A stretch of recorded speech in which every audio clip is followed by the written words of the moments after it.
Hello ಗೆಳೆಯರೆ, welcome to S speech in Kannada channel. ಈ ಒಂದು ವಿಡಿಯೋದಲ್ಲಿ ಅಂತಾರಾಷ್ಟ್ರೀಯ ಮಹಿಳಾ ದಿನಾಚರಣೆಯ ಪುಟ್ಟ ಕನ್ನಡ ಭಾಷಣ ನೋಡ್ತಾ ಇದೀವಿ. ಹಾರಿ ಒಂದು ಭಾಷಣ ಅಂತಕ್ಕಂಥ ಇಷ್ಟವಾಯ್ತಾ?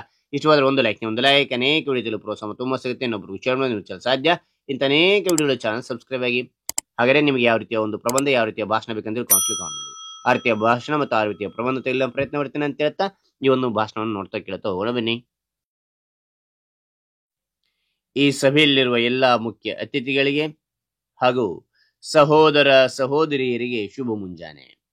ಇಂದು 8ನೇ ಮಾರ್ಚ್. ಹಾಗಾದ್ರೆ ಇಂದು ಅಂತಾರಾಷ್ಟ್ರೀಯ ಮಹಿಳಾ ದಿನಾಚರಣೆಯನ್ನು ಪ್ರತಿ ವರ್ಷ ಆಚರಿಸಿಕೊಂಡು ಬರುತ್ತಿದ್ದೇವೆ. ಏಕೆ ಆಚರಿಸುತ್ತೇವೆ ಎಂಬುದನ್ನು ಪುಟ್ಟದಾಗಿ ಹೇಳಲು ಬಯಸುತ್ತೇನೆ. ಜಗತ್ತಿನ ಎಲ್ಲಾ ದೇಶಗಳು ಸಹ ಅಭಿವೃದ್ಧಿಯ ಪಥದಲ್ಲಿ ತಾವು ಮುಂಚೂಣಿಯಲ್ಲಿರಬೇಕು ಎಂದು ಬಯಸುತ್ತಿರುವ ಈ ಸಂದರ್ಭದಲ್ಲಿ ತಂತ್ರಜ್ಞಾನ ಆವಿಷ್ಕಾರಗಳೊಂದಿಗೆ ಅನ್ಯ ಗ್ರಹಗಳಲ್ಲಿ ವಾಸಿಸಲು ಯೋಗ್ಯ ಸ್ಥಳವನ್ನು ಹುಡುಕುತ್ತಿರುವ ಪ್ರಯತ್ನಗಳ ಸಂದರ್ಭದಲ್ಲಿ ಇಂದು ಮಹಿಳೆಯರು ಒಂದೇ ಕ್ಷೇತ್ರಕ್ಕೆ ಮೀಸಲಿರದೆ ತಂತ್ರಜ್ಞಾನ, ಆರ್ಥಿಕ, ರಾಜಕೀಯ, ರಕ್ಷಣೆ ಸೇರಿದಂತೆ ಪ್ರತಿಯೊಂದು ಕ್ಷೇತ್ರದಲ್ಲಿಯೂ ತಮ್ಮದೇ ಆದ ಛಾಪನ್ನು ಮೂಡಿಸಿದ್ದಾರೆ.